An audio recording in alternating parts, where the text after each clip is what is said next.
As the doors of Shepherd University open once again, marking the start of the fall 2022 semester, a new wave of students are making their way on campus, and this year it's high tide. With an 11% increase in the student population, it's been 4 years since the Ram families had this many students.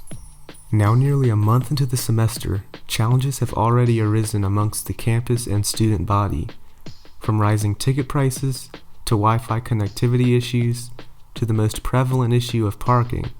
Most of these difficulties are a direct result of the rising population. I think it's a good increase for Shepherd in general because enrollment has been down due to COVID. It's good having new faces and being back in person. So it's good revenue too. More students, more money, better developments and stuff like that. So I definitely think it's a good in general. I know we've had issues with parking spaces and residence halls not having enough rooms for students or just overpopulation in general on campus. So I think that it's a positive thing to have new people actually come onto campus and get to experience what we love about Shepherd. I would say that some of my issues with just seeing a lot of people here is just the need for parking. I don't know if they need to lobby to get some kind of parking garage or something in the area, or what they need to do to take steps to get parking taken care of. But as a commuter, it's pretty rough with this new influx of people. But I'm happy to see a lot of people come over to Shepherd. I mean, it's a great school. My thoughts on the 11% increase of students on campus would be campus is more live, it's more active.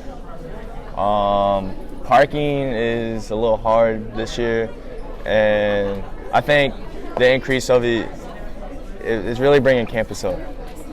The general consensus among the student body, commuters and dorm students alike, is that consistently finding a park on campus before class has never before been this difficult.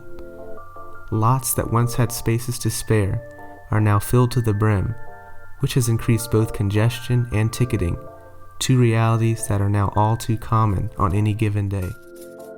Many students have their own ideas on the best ways to combat parking issues and overpopulation on campus.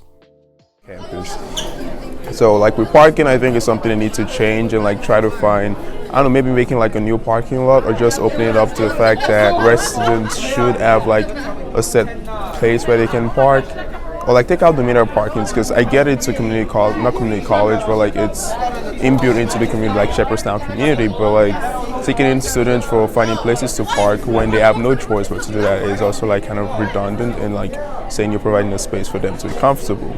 Then with the overpopulation on campus, like I said, it's inevitable, but I think there should have been more or better preparations for the fact that you do consider an influx in students. The 11% increase should have been expected. Maybe not that much, but a lot of preparation should have been put in place to get to that point. As for things that they could decrease the overflow, I mean, what are we doing with all of these old buildings, in that loop behind Eikenberry? I mean, there's ways to distribute some of the areas here a little bit better. I think that some of the paths that we're used to taking has just led to a giant influx of people, and it makes it hard for anyone to have any mobility in Shepherdstown. So just maybe looking at new areas to be able to reopen or find use for, and I think that should be able to help a little bit with the congestion. Destroy the old dorms and create new parking lots. I think it's absolutely ridiculous, and I think there should be a cap on the number of students that attend this university. Even though it's a public school, there still should be a cap on how many students should be allowed to be on this campus. The old dining hall should be turned into a new dormitory, and then this field that's sitting right in front of Ramsden that nobody uses should be a big old parking spot. While there's not much students themselves can do to combat the current problems faced on campus, they are looking to the university for solutions, in hopes that perhaps the start of the spring 2023 semester will bring change. A change that they've yet to see. Reporting for the Picket, I'm Ethan Baker.